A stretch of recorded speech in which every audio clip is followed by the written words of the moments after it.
కాకినాడ పోర్టులో Stella ship seize deputy CM Pawan తనిఖీల తర్వాత అధికార యంత్రాంగం కదిలింది.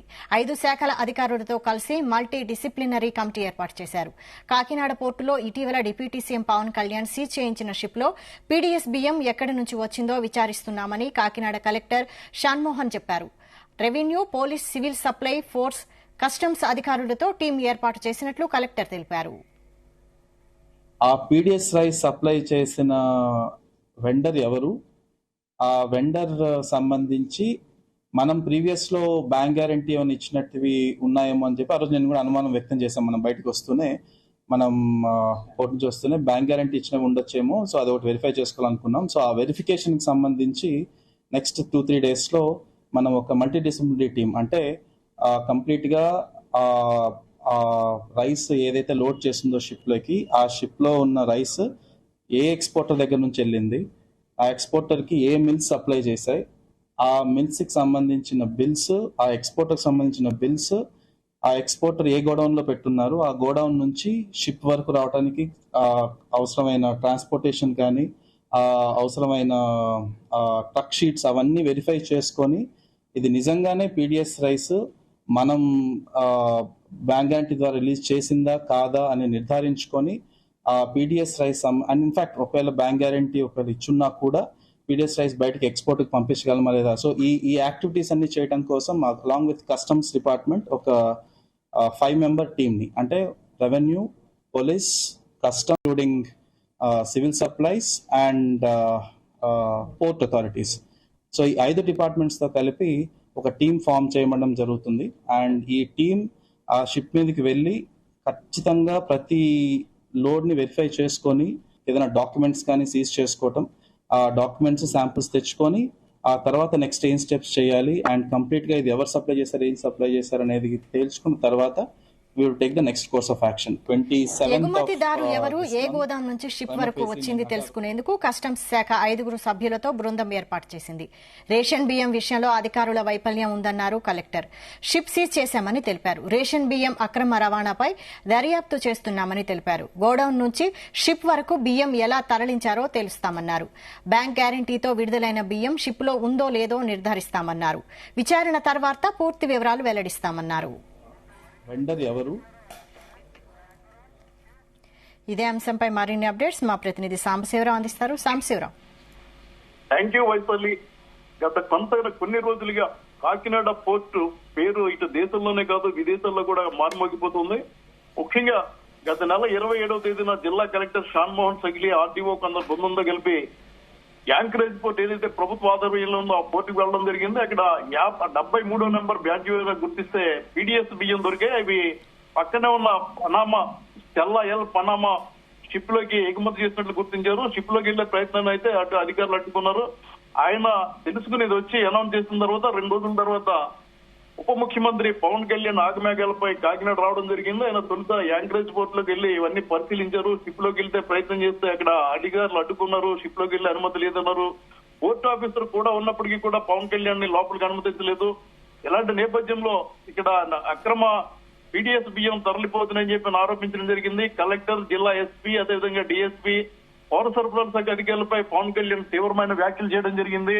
ఇలాంటి నేపథ్యంలో అసలు షిప్ ను సీజ్ చేసే అధికారం రాష్ట్రానికి ఉందా లేదా, పోర్ట్ ఆఫీసర్ దాన్ని సీజ్ చేశారా లేక తన కస్టడీలో ఉంచారా అన్న అనుమానాలు వ్యక్తమవుతున్నాయి. రకరకాల వ్యాఖ్యలు, ముఖ్యంగా సోషల్ మీడియాలో పోర్టులో ఉన్న షిప్ ను సీజ్ చేసే అధికారం లేదు, పవన్ కళ్యాణ్ సందర్శించే అధికారం లేదని చెప్పి పెద్ద ఎత్తున పోస్టింగ్లు పెడుతున్నారు. ఈ నేపథ్యంలో హడావుడిగా జిల్లా కలెక్టర్ ఈ రోజు మీడియా సమావేశం నిర్వహించి క్లారిటీ ఇచ్చారు. షిప్ ను సీజ్ చేయడం అంటూ జరగలేదు. షిప్ పోర్ట్ ఆఫీసర్ పరిధిలో ఉంది.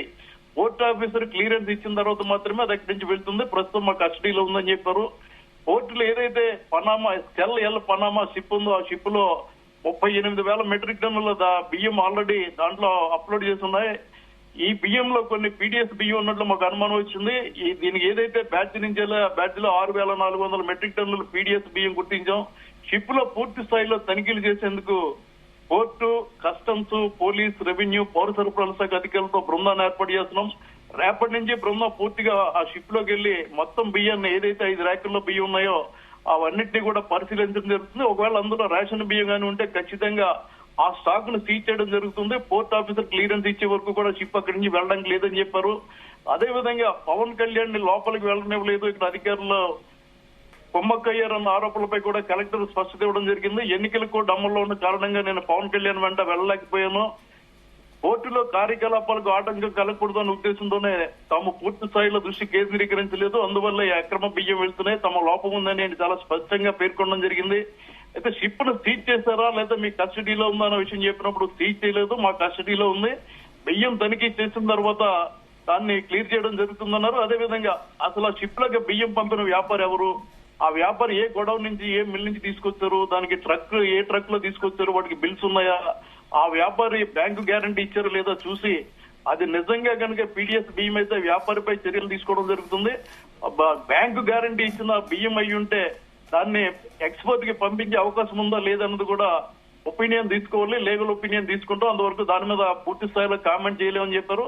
ఈ రోజు సాయంత్రం ఏలూరు రేంజ్ డిఐజీ, గతంలో అయితే డిఐజీ పోస్ట్ ఇప్పుడు ఐజీ స్థాయికి పెంచారు, ఏలూరు రేంజ్ ఐజీ అశోక్ కుమార్, అదేవిధంగా కాకినాడ ఎస్పీ కలెక్టర్ కూడా ఈ పోర్టు దగ్గరికి వెళ్లే ప్రయత్నం చేస్తున్నారు, ఐజీ కోసం ఎదురు చూస్తున్నారు, వచ్చిన తర్వాత అక్కడికి వెళ్తారు.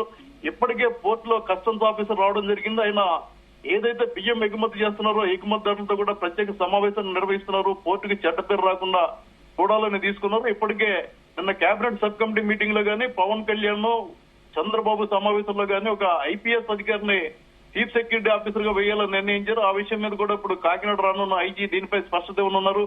మొత్తం మీద కలెక్టర్ చెప్పింది ఆ షిప్ తమ ఆధీనంలో ఉంది, తమ క్లియరెన్స్ ఇచ్చే వరకు వెళ్ళడానికి లేదు, పూర్తి స్థాయిలో రేపటి నుంచి తనిఖీలు చేస్తాం, ఇది 2 రోజులు జరుగుతుందా 3 రోజులు జరుగుతుందా చెప్పలేం, ఎలా తనిఖీ చేయాలి, రేషన్ బియ్యాన్ని ఎలా గుర్తించాలన్న దాని మీద ఈ రోజు సివిల్ సప్లై పోలీస్ అధికారులకు వర్క్ షాప్ కూడా నిర్వహించామని చెప్పడం జరిగింది.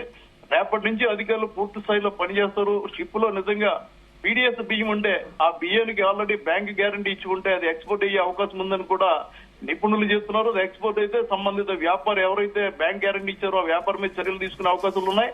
దీంతో పాటు ఉప ముఖ్యమంత్రి చెప్పినట్టుగా 2 చెక్ పోస్టులు ఏర్పాటు చేస్తున్నప్పటికీ బియ్యం లోపలికి వెళ్ళిపోతున్నాయని పవన్ కళ్యాణ్ ఆరోపించారు.